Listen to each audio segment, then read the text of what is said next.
The Canterville Ghost by Oscar Wilde. The Canterville Ghost is a well-known short story by Oscar Wilde, widely adapted for the screen and stage around the world. It is a ghost story with a difference. Instead of fear and tension, humor rules the story, and instead of intimidating humans, the ghost is intimidated by humans. So far, no one has insulted the ghost in this way. He has finally met his match in a spirited, young, unafraid American family. Frightening them seems almost impossible. Scene 1 at the Canterville Chase. I'm really pleased you have to buy Canterville Chase, but there's something you have to know. If you insist. Yes, I do. There is a ghost in. A ghost? Don't you talk about it! I fear the ghost exists. I think you should listen to our family story. Try me.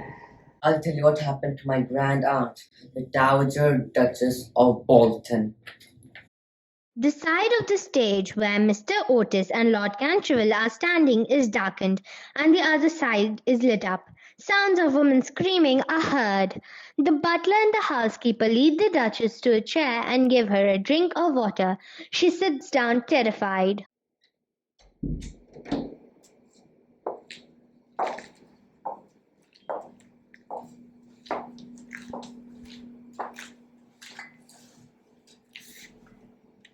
Please don't leave me here alone. Take me away from here, please. Ah! Get away from me! Don't touch me! Get your clammy hands off my shoulders! Ah! My lady, calm down. There's nobody. Look around you. Here, a cup of tea. That thing, it had its bony hands on me. I didn't notice at first. I thought it was a draught. But then I saw those skeleton hands. The Duchess screams again and faints. The side where Mr. Otis and Lord Canterville are standing is lit up once again.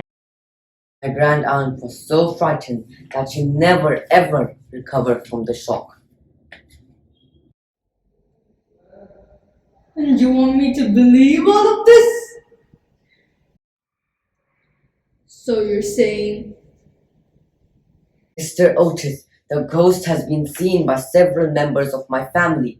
After the unfortunate incident with the Duchess, none of her younger staff would stay with us. Lady Canterville often got very little sleep at night. We have not cared to live in this place ourselves. It gives you a strange, scary feeling. we come from a modern country, we have money, and we have everything that money can buy. Well, at least you have been warned. We come from a modern country, we have money, and we have everything that money can buy. What is your point? My dear Lord, we would buy the ghost itself if there were such a thing and place it in the museum for its worth. Maybe even have a traveling ghost show. But let me tell you one last time. The ghost has been around for 3 centuries and always makes its appearance before the death of a family member. Ah, well, so does the family doctor, Lord Canterville. All right, gentlemen, Canterville Chase is all yours. In the library of Canterville Chase, Miss Umney enters the library, followed by Mr. and Mrs. Otis, Washington, Virginia, and the twins. Tea is laid out for the Otis family. They settle down, trying to get the feel of this old mansion.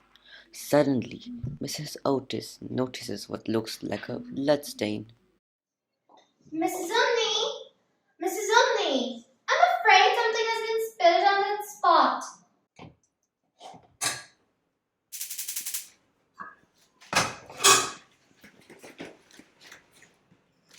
Yes, madam, blood has been spilled on that that spot. Oh, you know what?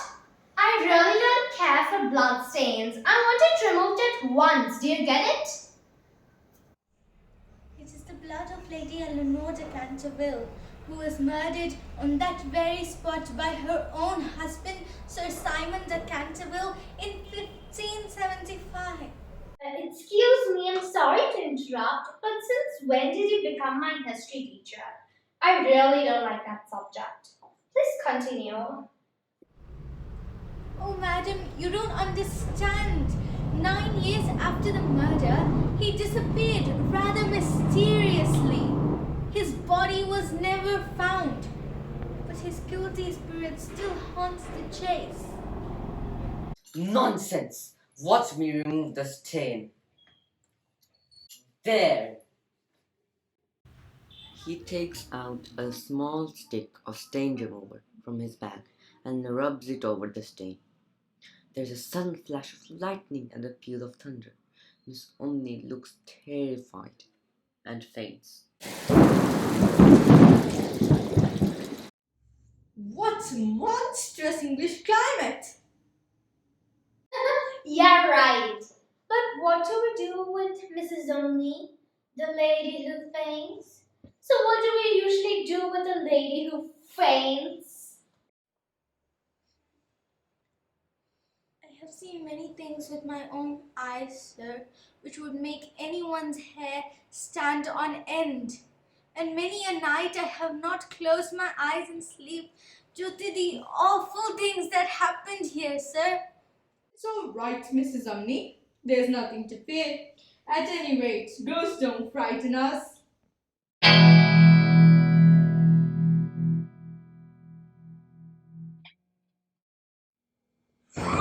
The bloodstain is back! The ghost must have been here again, Clark! Yes! Brother Washington has been washing it out every day, and every day it comes back. I don't know what's wrong with that ghost. Let's camp here tonight and we'll wait for him, Clark. Yes, we will put him there, and you sleep by the door, so that and I'll sleep on the table, so that when the ghost comes, I can jump right on top of him. We'll bring our pillows tonight and we'll suffocate him to death. Night. Mr. Otis is in his room. The loud sound of clunky metal is heard, and Mr. Otis wakes up. What on earth was that sound?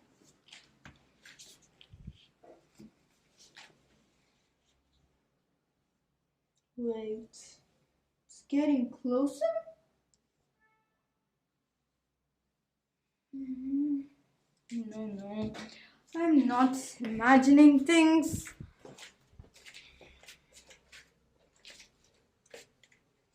I can hear footsteps now. He takes a small bottle of lubricating oil out of a case and opens the door. There, right in front of him, he sees, in pale moonlight, an old man. His eyes are like burning coals. He has long, grey, matted hair. He wears an old-fashioned, dirty clothes, and his wrists and ankles are bound by rusty chains.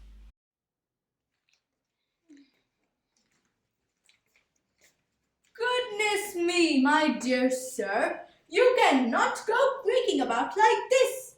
I insist you oil your chains. I will leave this bottle of oil for you. Do apply it and let me know if you need more. It is said to be very effective. And now, good night, sir.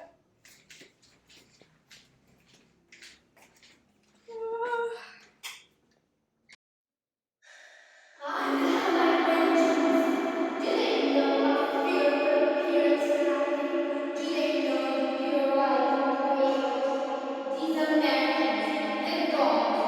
The man, he asked me to knife my own chains. And these twins, admire. And I, a ghost of a play, knifing them for my own bones. Okay, calm down. Calm down. I need a